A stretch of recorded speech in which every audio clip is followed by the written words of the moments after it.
LPL 击杀集锦由雷博游戏微系列特约赞助，千变万化，防水免侵，游戏梦想制造家。就是等级高一点到6级之后的那一波，哎，牛头 WQ 上去打一套，打先手吗？打出军，先把卢锡安血量给压低。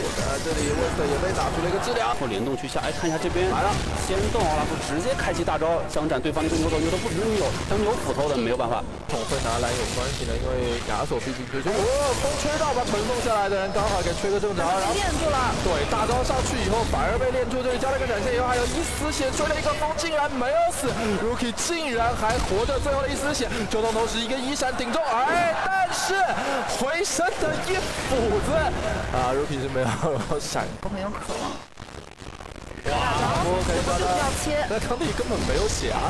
对，血量太低了。而且开了大招是减自己的抗性的呀，这边大虫子也赶到战场，双方一个1换1，继续打一个肉搏战，锤石开启大招，但是输出很明显不足，对方还来个牛头反手勾一下亚索，没有任何办法，亚索现在战斗力肯定比你刚猛。然后这个大招躲过了以后，躲羽毛这波倒钩勾中了，但是卢锡安之后下。转到侠的后方，看一下。让 Nicholas 没有技能的，什么技能都没有，大招也没有。这波2个人打1个，而且血线压得非常的快，牛头赶来已经无济于事。但中单同时 ，IG 也在对中单动手，最后是把只看到卢锡安的血量应该也比较低了。对的，事实上就是可能贪了一点。看节奏，扛地过来，这边一个2打3，锤石包过来。但是伤害能力上面来说，只要先把奥拉夫解决掉的话 ，IG 这个在伤害的等级上面是跟 W1 不同一个级别的。最后终于勾了一下，但锤石绝对是没有能力可以打掉这最后200点血。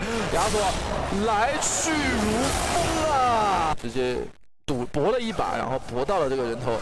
接着的妖姬是04开局了，哇，塔已经掉了，瞬间阿拉夫开启大招，想要来莽一波，这波莽的效果还不错，打出了一个闪现，并且把 Rookie 的头给打掉了，达成了一个刷大。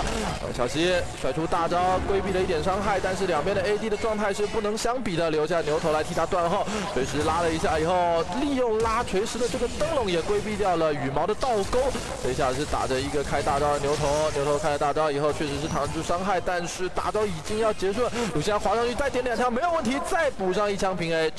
3个人维斯的位置是有点靠前。威斯特因为一直被针对的关系，这边在演戏，演的怎么样呢？被勾中了以后，酒桶顶了一下，然后是让亚索放出了大招，但是酒桶最后头绪来的大招是把人给炸飞了啊！大舅子想要逃离，但是仍然被亚索拦住了，没有能够逃。我们的剧本站在 W1 的角度来思考这件事情，因为大龙又已经瞬间掉了，所以现在光是兵线产生的压力就太大，然后。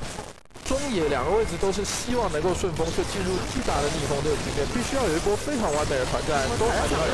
这波95根本就扛不住啊，往后拉，这边看一下亚索就是大2个，继续先输出死对面的一个 ADC， 再2个，再砍死一个，这波有点要狙的意思了。对的，剩下7野1个人，交了闪现。